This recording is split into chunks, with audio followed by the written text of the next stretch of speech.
আলহামদুলিল্লাহ, আমি মুসলমান আল্লাহর বান্দা, যে আকায়ে নামদার তাজদারে মদিনা আহমদে মুস্তাফা সাল্লাল্লাহু আলাইহি ওয়াসাল্লাম, তিনি আমাদের কতই না শিক্ষা দিয়ে চলে গেছেন। এমন কি বলেছেন, তুমি তোমার পরিবারের সঙ্গে ভালো ব্যবহার করো, তুমি তোমার আত্মীয় স্বজনদের সঙ্গে ভালো ব্যবহার করো, তুমি তোমার ভাইয়ের সঙ্গে কেমন ব্যবহার করবে, তুমি তোমার ভাইদের সঙ্গে কিরূপ আচরণ করবে, তুমি কি তাদের সঙ্গে ঝগড়া করবে, তুমি কি তাদের সঙ্গে মারপিট করবে, সেই ব্যাপারে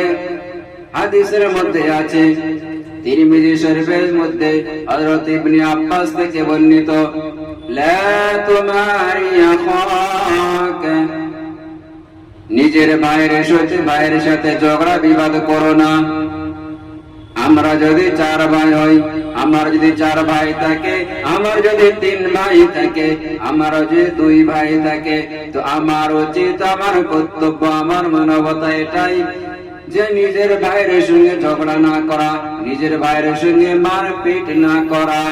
বরঞ্চ তাদের সঙ্গে মিলেমিশে থাকা, বরঞ্চ তাদের সঙ্গে মিল মহব্বতের সঙ্গে থাকা, নিজের ভাইয়ের কি প্রয়োজন সেগুলো দেখা।